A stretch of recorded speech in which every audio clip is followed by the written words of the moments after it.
Do you hear that?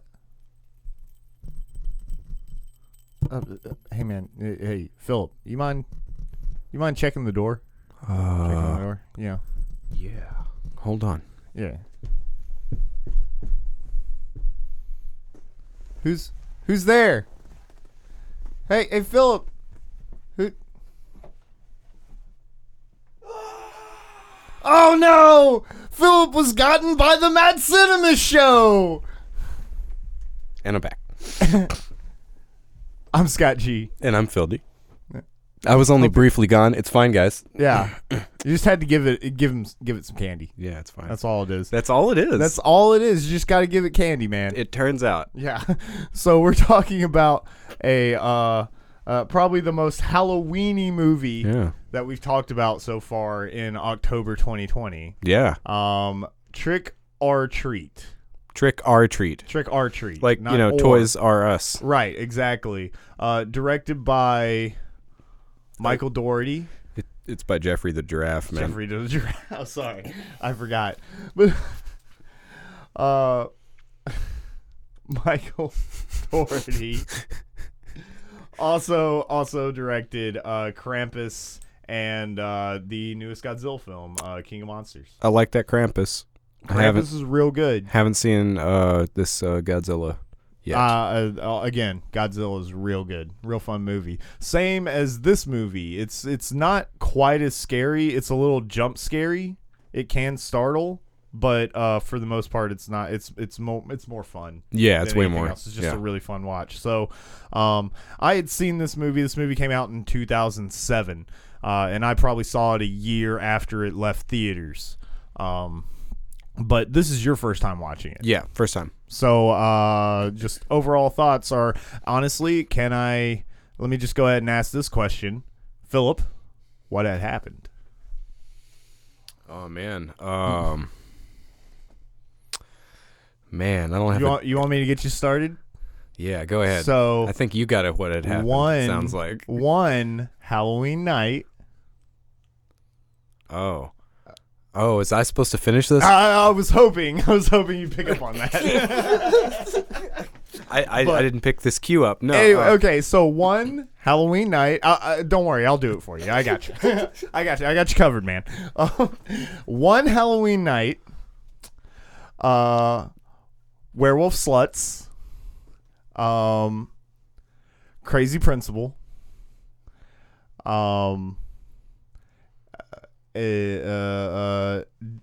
Dead zombie kids, and a little jack-o'-lantern fellow decide they're gonna have a good time on Halloween.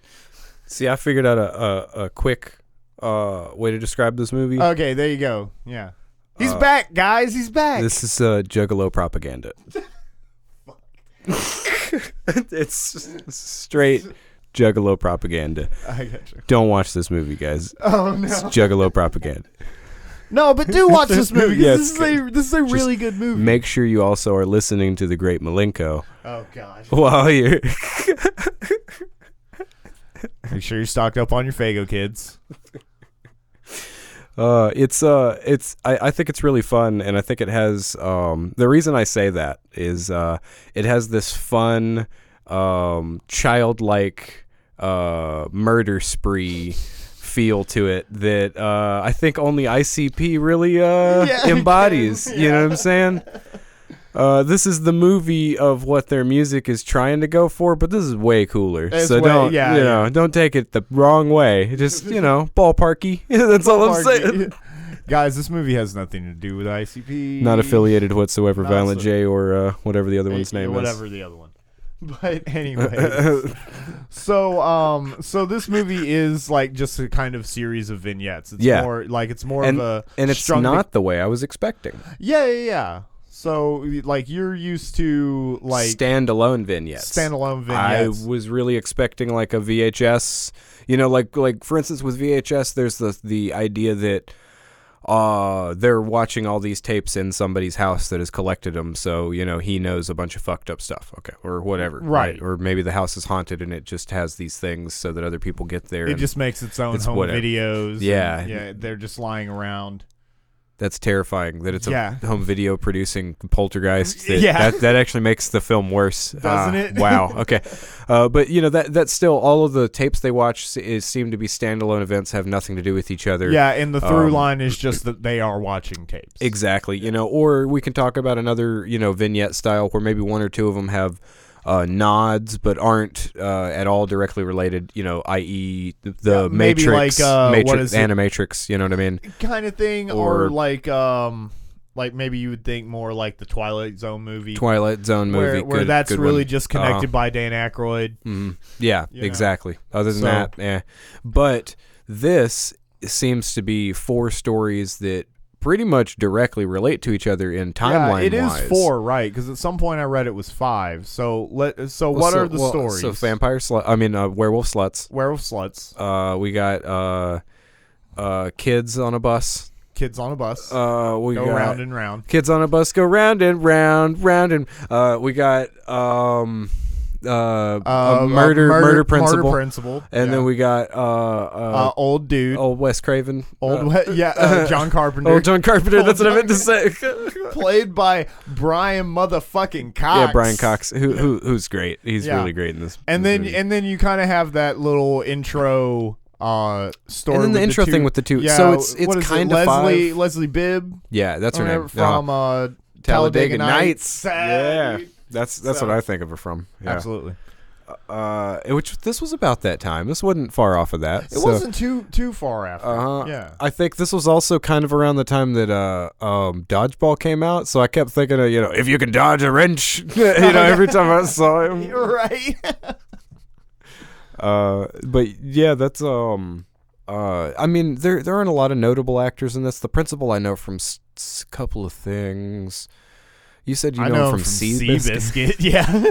he's definitely in that. I know he was in Seabiscuit. I know he's done a lot of other stuff. That's just the first one I thought of off the top of my head. But and then Anna Paquin's in it. Paquin. Yeah, that's Rogue from the X-Men films. Which Michael Dougherty actually had a hand in writing a few of those, at least the Bryan Singer ones. The one that she would have been in most of them. Yeah, absolutely. Yeah.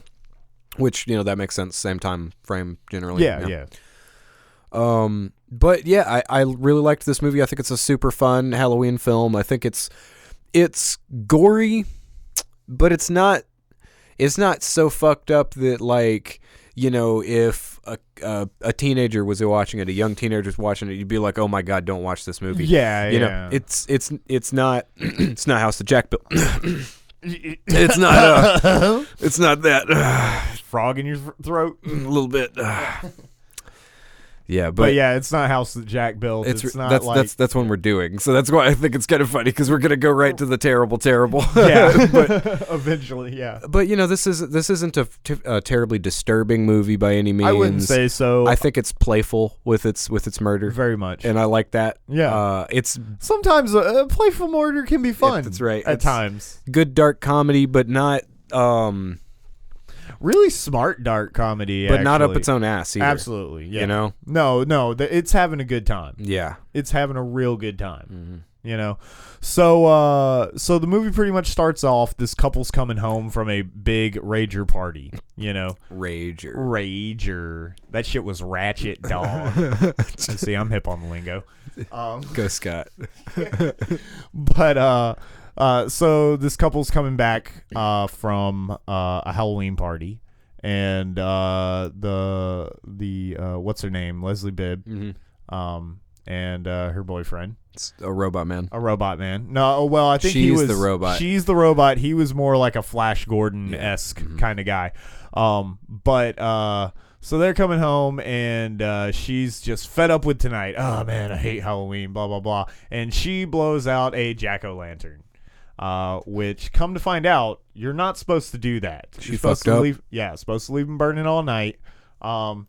This movie tends to draw a lot more from a folklore-esque perspective for a lot of its through line. Totally. Because I think the main connective tissue, other than the whole movie taking place in one town and having it seeming to be a kind of smaller suburbish kind of town. Yeah. Obviously, kind of a close knit community. They all kind of know each other. Pretty much, yeah. But like the main connective tissue is the little spirit boy. I thought it was the swingers party. It was the swingers party. And everybody likes the hot dog, man. Man, that hot dog was getting wild. Let me tell you, this hot dog has no shame. No shame. Yeah. But the little sack boy. I think he has a name. He's just murder sack boy. He's just murder sack boy. That's what he looks like, right? Yeah.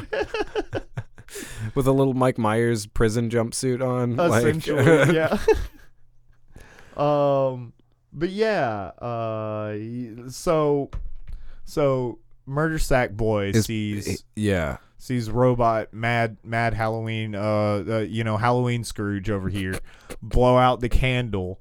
That's what I was did I say Halloween Scrooge, or did you just say it? Because that's what I was thinking. Yeah, Halloween Scrooge. Yeah. That's it. That's what she is. She's Halloween Scrooge. I think we communicated telepathically there. Okay. But murder sack boy doesn't like it. He fucked up, man. She fucked up. So he kills her. It seems to be anybody that crosses a line with the rules of Halloween. Murder sack boy is going to come get you. Yeah. So if you're playing the game of Halloween, you better play for keeps. That's right. You better play by the rules. Okay? Trick or treat. You give them the treat. Maybe you don't get tricked. That's right. That seems to be or really you could simple. get tricked until you give them a treat. That's right. There's a Curb Your Enthusiasm about this. That's right. There is. So what's the second one? Second one's going to be... Well, they kind of all like blend into each other, but I think the second one was Murder Principle. Second one's Murder Principle, technically. Yeah. Because they do keep showing flashes of the other characters. And honestly, that may have been the most gruesome part of the movie, is when he's sitting there talking to that kid, and he's talking, he's just like, people just don't respect Halloween anymore, blah, blah, blah. And he's sitting there carving the jack-o'-lantern. Yeah. And, and then the kid starts like choking on some candy. Because, this is a kind of a jerk kid. He was walking down the street, smashing pumpkins, and he was about to steal a bunch of candy off his principals, out of the thing, But come to find out, old murder principal poisoned that candy.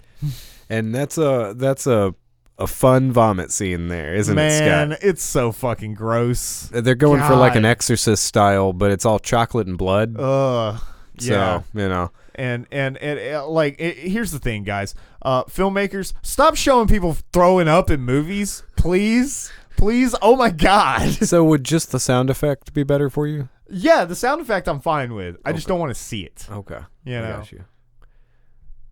That makes... Never mind. Let's not go there. But he throws up all over the fucking steps. He makes a terrible mess. If you're squeamish, you don't want to see this. It's flowing. It honestly probably is one of the more gruesome scenes. Really, if you have a weak stomach, that's the scene that's going to get you. That's the one that's going to get you. The gore in it isn't bad enough to fuck with you. Not really. Not too bad. But that one might get you if you have a weak stomach. Mm-hmm. Yeah. The very ploppy sounds. Well, and when he's carrying him in, he keeps throwing up on him, and dude. He's kind of squeezing him, so the kid's like passed out, but like obviously dead. By the way, this is the fat kid from Bad Santa. Oh yeah. Mm-hmm. But he's dragging him into the house, and he keeps squeezing him, so he keeps like puking on his shirt and shit. It's just like, this is the worst serial killer. He's very, very bad at it. He's very bad at it. He's just a very goofy. Well, especially that grave that he dug in the back. Yeah, that obviously doesn't look like a grave. No, he's got a tree and a gnome there. That's obviously not a grave. Because, he kind of gets caught by his neighbor, and then he gets caught by the trick-or-treaters because they look at him, and those trick-or-treaters are the ones for the next story. Oh, right? Yeah. The kids on the bus. Kids on the bus. So, but basically, this guy is, killing kids and burying them in his backyard. Well, he had a body that was in the backyard that was still alive, so he has to kill that one. So he does that, buries it all, covers it up with the tree and the gnome, like you said. Yeah. And then he goes inside, and the whole time, his kid's like, "We need to carve a pumpkin. We need to carve one." Hey, I'm back from trick or treating, Dad. Yeah. And she's just He's like, "Shut up, shut up, bother the neighbors. Go watch Charlie Brown." Charlie Brown's an asshole. Shut up, Billy. Language. dude. That's really funny. Yeah. And I like when the dog catches him, or whatever, and is just barking at him through the fence. He cuts off the finger from one of the kids and throws it. Dog satisfied. Dog satisfied. Dog eats finger. But so by the end of this, so how tense were you when he goes into the house? They made it real. Ooh. They made it seem like he was about to kill his own kid. Real bad shit was gonna happen. They really did. Yeah. And then it turns out his kid is carving up a pumpkin, which is the fat kid's head. Yeah. Yeah. And it's that might be worse. Oh, that no. was the jack-o'-lantern? Yeah. Well, because at the end of the movie, what is it? He's sitting on the steps waiting on his dad, wearing his dad's clothes with the bloody chocolate vomit still on the clothes. That's right. Yeah. And he's sitting there waiting for his dad to come back. You're right. Yeah. And his dad said that he had to go to a party.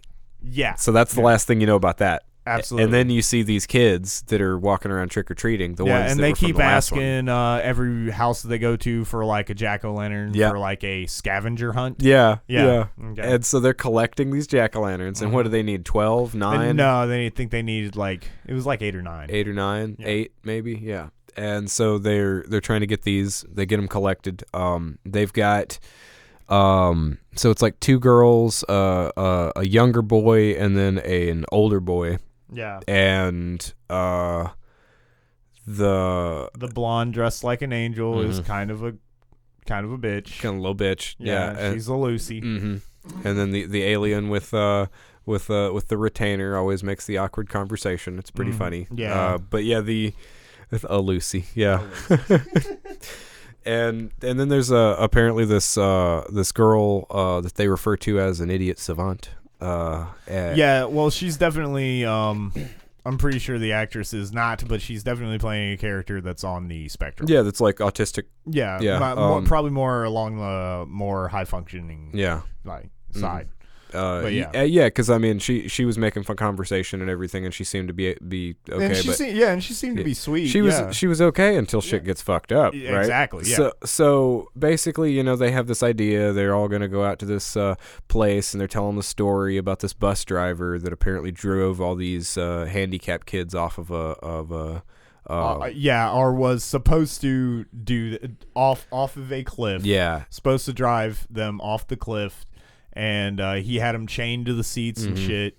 But one of them got free and then took control of the bus trying to go home. And ended up driving the bus off the cliff. Boom. Yeah, and nobody's been able to find the bus, and no one's been able to find the bodies, and no one knows what happened to the bus driver, whether he died or whether he escaped. Yeah. Well, the bus is right fucking there. First off. Yeah, exactly. Maybe if they looked. That's the thing. Yeah, that's what they mean is we didn't look. We actually didn't look. We forgot about that short bus. Yeah. That's wow. Well, and that's actually what they say in the movie. Yeah. It's just the parents probably didn't want want they say in the movie. Exactly. Yeah, they all forgot about it. Yeah. And which is fucking horrible. It is. It's terrible. So, but remember what kind of movie we're watching. That's right. Yeah. And so they're taking, these kids down there every time. Scott, what you gotta, man? What are you doing? I'm sorry. What are you doing? I'm sorry. I don't mean to scrunch up. Low hands. Gotcha. Low hands. Okay.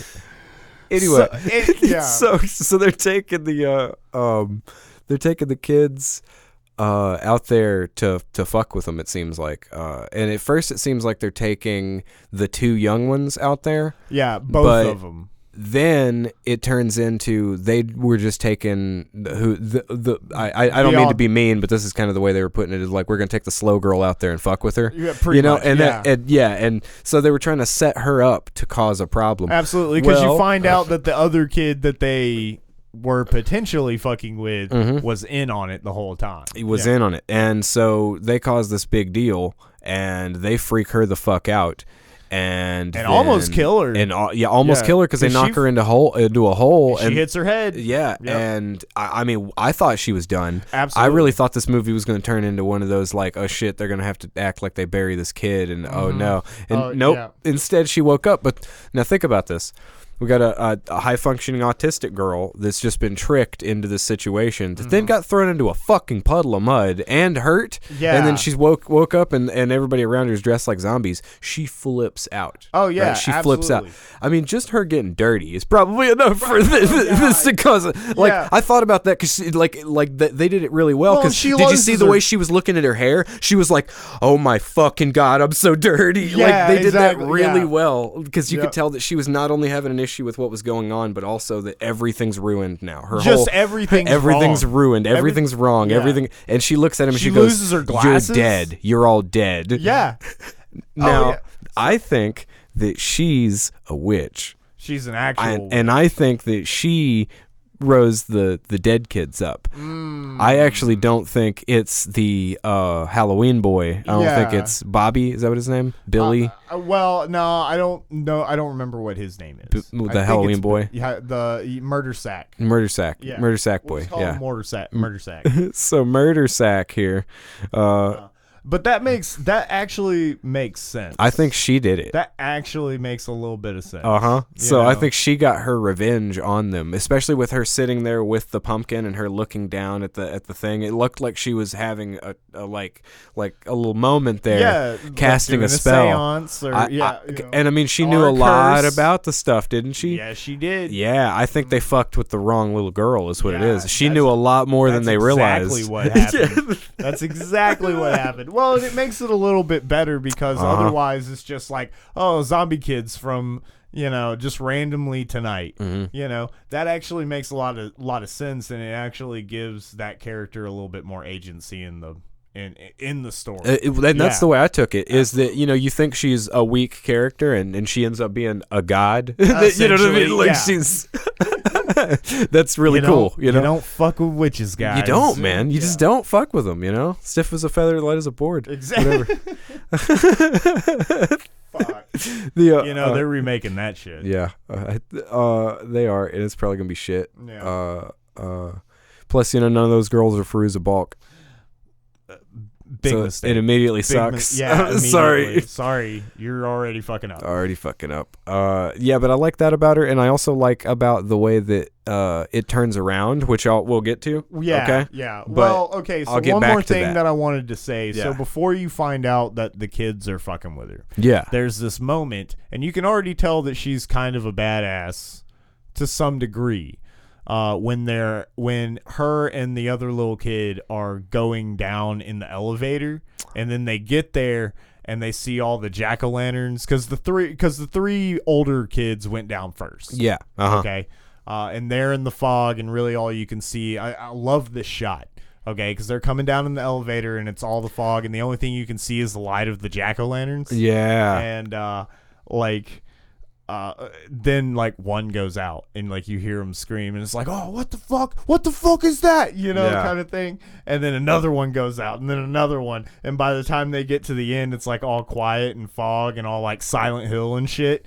So I do like that. And obviously the little kid who's in on it is acting very scared, but you kind of in the scene again, you don't know they're actually fucking with her, or how you probably suspect that they were planning on fucking with her, but you don't know how. And at this point it's like, and you also really think it's with both of the young kids. Absolutely. Yeah. Yeah. But he's freaking out, and she's just like, "Here, keep the keep the pumpkin. It'll keep you safe. It'll keep you safe." And she walks out there to try to find him.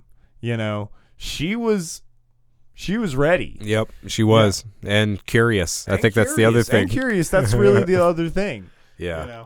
But it for me, it felt like, okay, they're gonna do the whole the zombie kids aren't gonna eat her because she's a real Halloween person or something like that. But then they kind of twist it on you, and for a little while, you're not sure if that they are the actual zombie kids. Yeah. Or if it's the kids fucking with her. For a little while, you're just like, oh, they're actually going to get her. And it's like the thought that I had was, man, I almost forgot what kind of movie this was. And that's one of the great things about the way this one tells its stories is it subverts a trope and then it'll go back to the trope and you're like, okay. Oh yeah.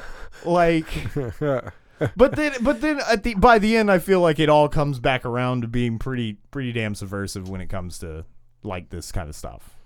Yeah, so, and her reviving the zombie kids, it makes a lot more sense. It really does make a lot more sense. I'm glad you like that idea. I do. Yeah. I enjoy that. It's a good theory. So what's okay, then we got Werewolf Sluts. So Werewolf Sluts is funny because, she's, first off, Anna Paquin's Red Riding Hood. First off, okay. Yeah.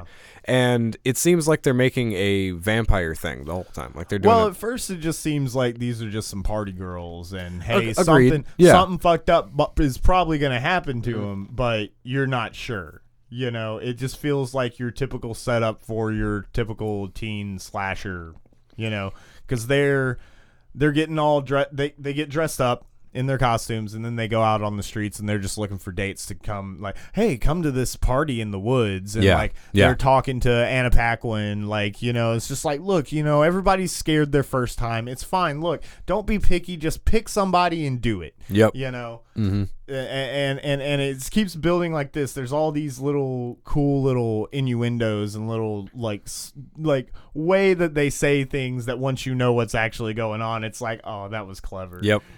Calling her the runt of the litter. Yeah. So eventually, with that, she's walking around trying to find a guy to take to this party. And so are the other ones. But they find somebody pretty quick.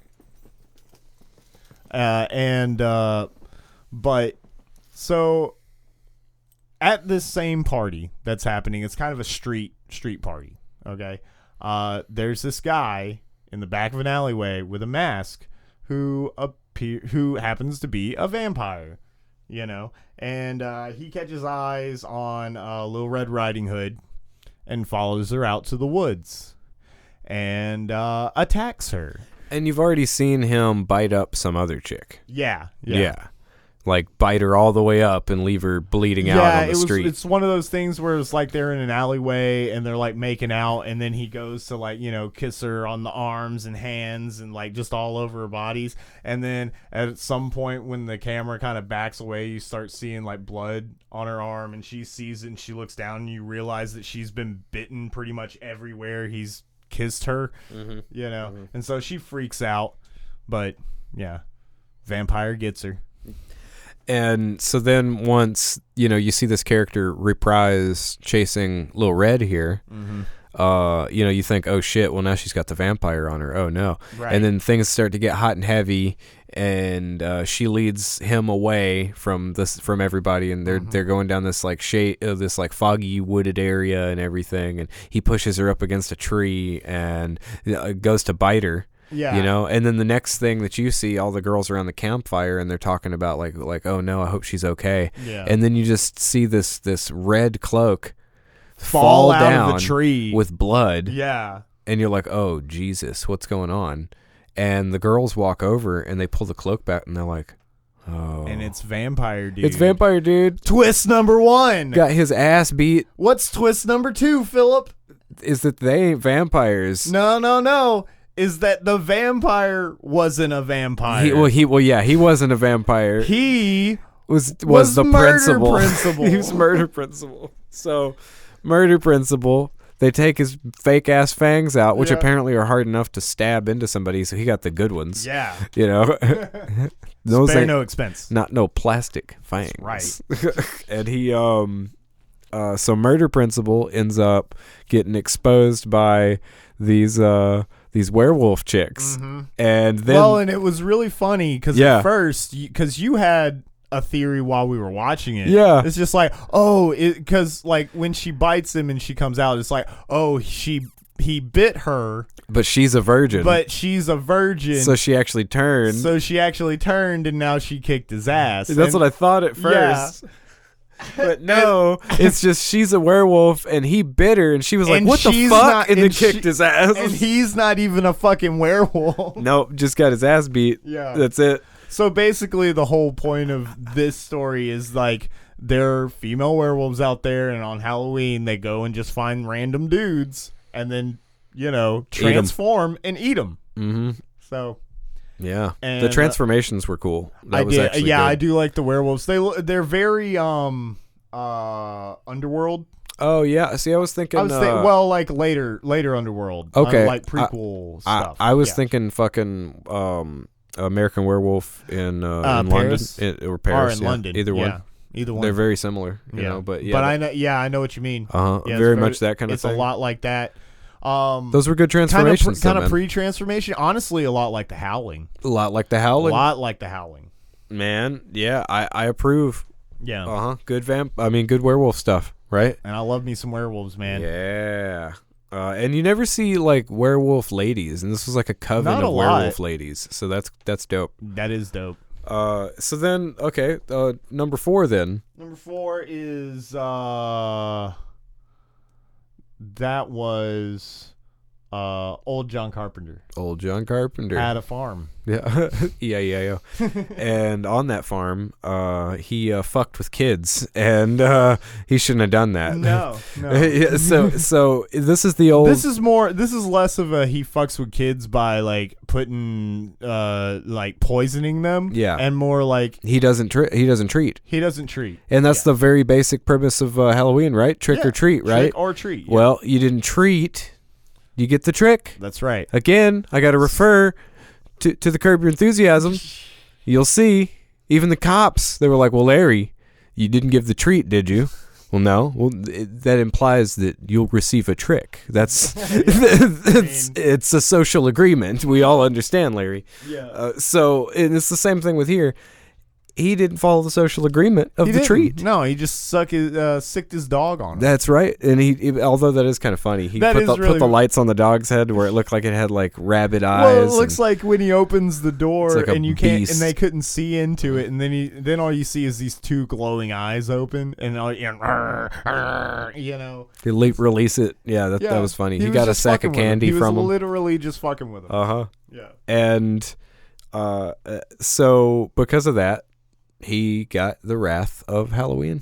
Yeah, and he got the wrath of Murder Sack Boy. Murder Sack Boy, which it turns out is actually a small pumpkin man. Yeah, demon thing. I think you could make a really weird pie with that. You could make a fucking weird pie. Yeah, it better be a little gamey. Why is this pumpkin pie so gamey? This is so yeah. I've never had a pumpkin pie with bones in it. You didn't kill this pumpkin with buckshot, did you? Could you debone and de-shot the pie next time, please? That shit's a creepy little pumpkin man. Mm-hmm. It kind of reminds me of Pumpkinhead. Do you remember the old? Yeah, I remember that. Yeah, very similar. That makes sense. Of course, this is Little Pumpkinhead. It's Little Pumpkinhead. Little Pumpkinhead, which Little Pumpkinhead actually has a new rap album out. Little Pump. Little Pump. There you go. I think that's already a rapper, so I can't. Little Punk. Little Pump. Little Punk. Pump. Little Pump. Little Pump. Okay, I'm sorry, guys. But yeah, this small sack creature is actually a pumpkin alien. Some kind of like Halloween spirit. That's right. Yeah. And he makes sure that you follow the rules of Samhain. Or he'll use his stab sucker on you. Jesus. Yeah. What the fuck was that? Describe his stab sucker. So he has a big giant, everybody's seen these shitty Halloween suckers. They just have the pumpkin on them, and he just, but this is a big one. This is like a good, like 3-inch, yeah, sucker. It's going to take you at least an hour to that's right. to lick this one down. I mean, that's why you never get to the center licking it. You got to bite that boy. But so he just takes this big, giant bite that would crack the sucker in any realistic way, but instead this bevels a nice hooked knife edge on this sucker, which he likes to put in people. That's pretty much the first thing that happens in the movie. In the movie, yeah. But this actually, when he's fucking with the old man, this actually takes place right before that, because all of the events are leading up to Robot and Flash Gordon. Yeah, they blow out the pumpkin. Yeah. All of them lead up to that. Yeah. So this is also a theory that I have. Is, so he fights the little pumpkin guy and blows his pie filling out and gets stabbed in the fucking Achilles heel. Gets that shit sliced right up. This is the second movie that's happened. Man, yeah, there was a razor blade in that $100,000 bar. Yeah, that's right. It's so much glass. It's so much glass in the candy. Dude, and he falls falls on his hands onto the glassy candy. There's so much glass in his hands. So the glass candy, I feel like that the glass candy and the razor blades in the candy were candy that he gives out. I really feel like that. Yeah. You think it's Sackboy's sack of dangers? Yeah, essentially. Yeah. Is sack that has cats in it as well, apparently. Yeah. Because at one point he walks away after getting some candy from Murder Principal, which is why he doesn't fuck with Murder Principal. Yeah, he gave him candy. That's right. But he turns around and walks down the stairs and he's kind of dragging the sack and it's just like, ow, meow, like, Pain cats. Yeah. Yeah, and so, once he gets a piece of candy. Yeah, which the guy didn't even know he was giving it to him because he's on the floor. He's about to get stabbed with Murder Sucker here. And he actually stabs him in a Heath's bar. Something like that. Yeah. Yeah. Definitely wasn't an Almond Joy. No, not at all. But and that seems to satisfy the Halloween spirit. So he leaves Brian motherfucking Cox alone. And and so then the next thing that you see is kind of a wrap up to everything. Yeah.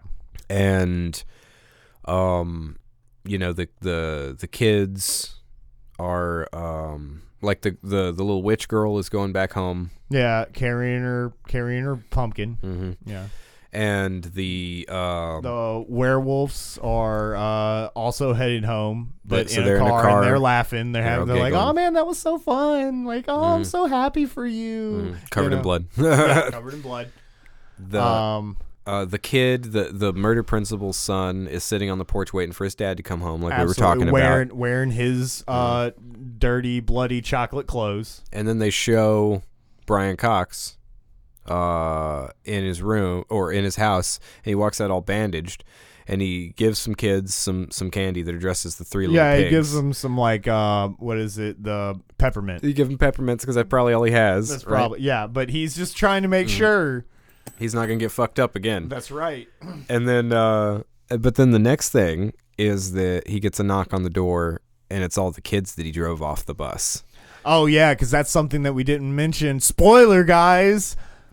He's the bus driver. Yeah, Brian motherfucking Cox was the bus driver that no one knew what happened to him. Now, I feel like this isn't retaliation from Trick or Treat Man. This is accidental retaliation.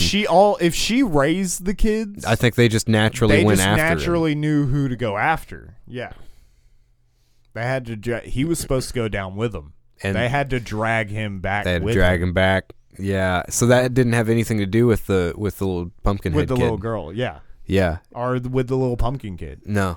That was just circumstance. And she didn't mean to do it. She just accidentally got the wrath of the bus driver finalized. Yeah.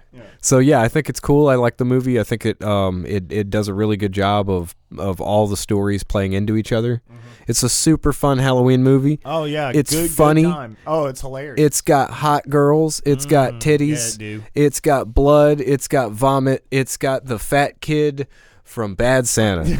I mean, it's all around good movie. It's the full package. It really is. Yeah. I think this is a good Halloween flick. Maybe not quite for kids, but definitely no, absolutely not for kids. But actually, not bad for teenagers. Not bad for teenagers. Yeah. 100% fine for your high school kids to watch a silly ass movie like this. It's a little weird, but not fucking fucked up. That's all I'm saying. Yeah, exactly.